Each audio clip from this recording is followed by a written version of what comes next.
బులెటిన్లకు details చూస్తే 2024 సంవత్సరానికి గాను నేడు గద్దర్ తెలంగాణ ఫిల్మ్ అవార్డులను ప్రకటించిన ప్రభుత్వం ఇవాళ 2014 నుంచి 2023 వరకు 9 ఏళ్ల కాలానికి గాను విజేతలను ప్రకటించారు. విభజన నాటి నుంచి నంది అవార్డులు ఇవ్వడం మానేశారని తెలిపారు. 10 ఏళ్లలో సినీ అవార్డులను ప్రభుత్వాలు పట్టించుకోలేదని అన్నారు. సీఎం రేవంత్ రెడ్డి గద్దర్ పేరుతో అవార్డులు ఇవ్వాలని నిర్ణయించారని పేర్కొన్నారు. అనంతరం ఆయన 2014-2023 వరకు గద్దర్ సినీ అవార్డును ప్రకటించారు. 2014 ఉత్తమ మొదటి చిత్రంగా రన్ రాజా రన్, 2015 ఉత్తమ చిత్రంగా రుద్రమదేవి, ద్వితీయ చిత్రం కంచే, తృతీయ చిత్రం శ్రీమంతుడు అవార్డులను కైవసం చేసుకున్నాయి. Second best film Rangasthalam, third best film care of Kancharapalem. 2019లో first best film Maharshi, second best film Jersey, third best film Mallesham. అలాగే 2020లోకి వచ్చేటప్పటికి first best film Ala Vaikunthapurramuloo, second best film colour photo, third best film middle class melodies. 2021లో first best film RRR, second best film Akhanda, third best film ఉప్పెన.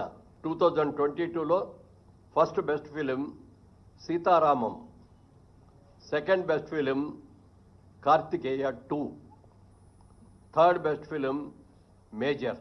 2023 first best film Balagam, second best film Hanuman, third best film Bhagavanth Kesari. Special jury award Prajakavi Kaloji. ఇవి సినిమాలకు సంబంధించిన అవార్డులు. ఇవి 10 సంవత్సరాలకు గాను. ఇది కాకుండా స్పెషల్ అవార్డ్స్ అని చెప్పి 6 అవార్డులను ఎంపిక చేయడం జరిగింది.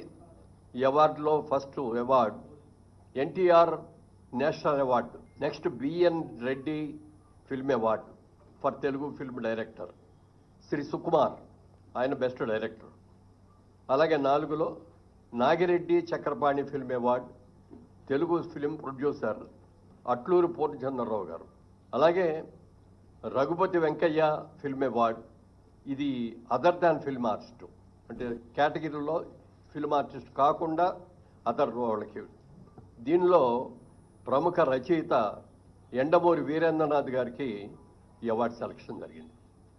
ఇది అవార్డుల యొక్క వివరాలు. ముఖ్యంగా సినిమా ఇండస్ట్రీ అందరి తరఫున మన ముఖ్యమంత్రి గారికి మనస్ఫూర్తిగా అభినందనలు తెలియజేస్తూ, రాత్రి కూడా చెప్పారు ఆయన, బాగా చేయండి, అందరూ వచ్చేటట్టుగా అటెండ్ అయ్యేటట్టు. ఫోన్ ట్యాపింగ్ కేసులో కీలక మలుపు చోటు చేసుకుంది. ప్రభాకర్ రావు భారతదేశానికి తిరిగి రావాలని సుప్రీంకోర్టు ఆదేశాలు జారీ చేసింది. ముందస్తు బెయిల్ పిటిషన్పై సుప్రీంకోర్టులో ఇవాళ జరిగిన విచారణలో తదుపరి విచారణ వాయిదా వేస్తూ ప్రభాకర్ రావును అరెస్టు చేయొద్దని ఆదేశాలిచ్చింది. ప్రభాకర్ రావుకు పాస్పోర్ట్ ఇవ్వాలని ధర్మాసనం తీర్పునిచ్చింది.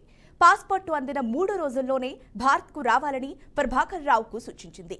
ఈ మేరకు తదుపరి విచారణ ఆగస్టు 5కి వాయిదా వేసినట్లు ధర్మాసనం వెల్లడించింది.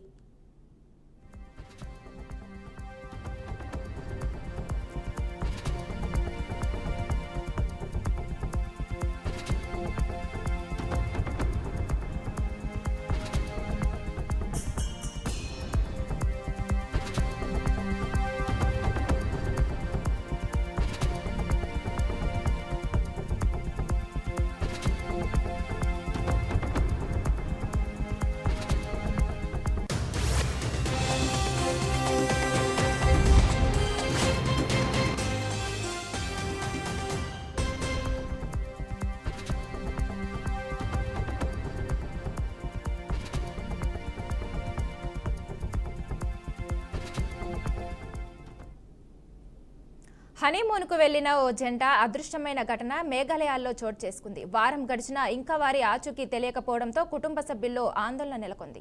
ఆ రాష్ట్ర ప్రభుత్వం కూడా సీరియస్గా తీసుకుంది. పోలీసులు, వివిధ శాఖల అధికారులతో పాటు స్థానికులు కూడా గాలింపు ముమ్మరం చేస్తున్నట్లు ముఖ్యమంత్రి కాన్రాడ్ సంగ్మాత్ వెల్లడించారు. ఈ కేసును ప్రత్యేకంగా పర్యవేక్షిస్తున్నట్లు చెప్పారు. మధ్యప్రదేశ్లోని ఇందౌర్కు చెందిన ట్రాన్స్పోర్టు వ్యాపారి రాజా రఘువంశీ, సోనంలు నూతన దంపతులు హనీమూన్ కోసం మే 20న మేఘాలయకు వెళ్లారు. చివరిసారిగా సోహ్రాలో పర్యటించిన వాళ్ళు ఆ తర్వాత కనిపించకుండా పోయారు. అయితే బైక్ను అద్దెకు తీసుకుని కొండ ప్రాంతం వైపు వెళ్లారు. ఓ ప్రాంతంలో బైక్ను వదిలేసి కాలినడకన వెళ్లినట్లు భావిస్తున్నారు. ఈ కేసును తీవ్రంగా పరిగణించిన మేఘాలయ ప్రభుత్వం ముమ్మర గాలింపు చేపట్టింది. మరోవైపు వారి కుటుంబ సభ్యులు కూడా దంపతుల ఆచూకీ చెప్పిన వారికి 5 లక్షల రివార్డును ప్రకటించింది.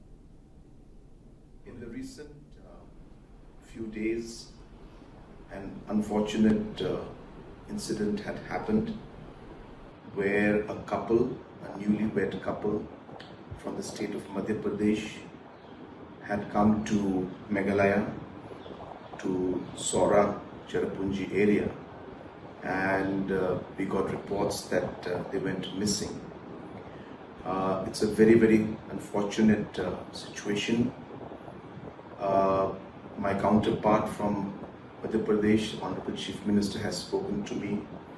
I have received a call from the Home Minister's office, Government of India, and I have been monitoring the situation personally on a daily basis. The SP, as well as the entire administration, the police force has been on the job 24/7 to find the couple, and not only our administration but entire village and community in that area is also participating in this search for this couple. We are using all the possible technology also available with us to help us in our endeavor. As you're aware, this is the pre-monsoon area or the time, and Cherrapunji and that entire belt is known for heavy rainfalls. Hence, it's a very, very difficult task as we move along, but we are giving it our best to ensure that we're able to find the couple. The history is like this, that they had gone to different locations, and the bike that they had rented was found on the main road. And it looks like after leaving the bike there and parking it there, they have gone off-road and Colombia ప్రభుత్వంపై కాంగ్రెస్ నాయకుడు శశి థరూర్ అసహనం వ్యక్తం చేశారు. ఉగ్రవాద దాడుల బాధితులపై సానుభూతి వ్యక్తపరచకుండా భారత్ దాడుల తర్వాత పాక్లో ప్రాణాలు కోల్పోయిన వారికి సంతాపం తెలపడం మమ్మల్ని నిరాశపరిచిందన్నారు. ఉగ్రవాదంపై పాక్ అనుసరిస్తున్న విధానాన్ని ఎండగట్టేందుకు భారత పార్లమెంటరీ అఖిలపక్ష ప్రతినిధి బృందాలు పలు దేశాల్లో పర్యటిస్తున్నారు. అందులో శశి థరూర్ నాయకత్వంలోని బృందం ప్రస్తుతం కొలంబియాకు వెళ్లింది. We were a little disappointed in the reaction of the Colombian government, which apparently expressed heartfelt condolences on the loss of lives in Pakistan after the Indian strikes, rather than sympathizing with the victims of terrorism. We will say to our friends in Colombia, there can be no equivalence between those who dispatch terrorists and those who resist them.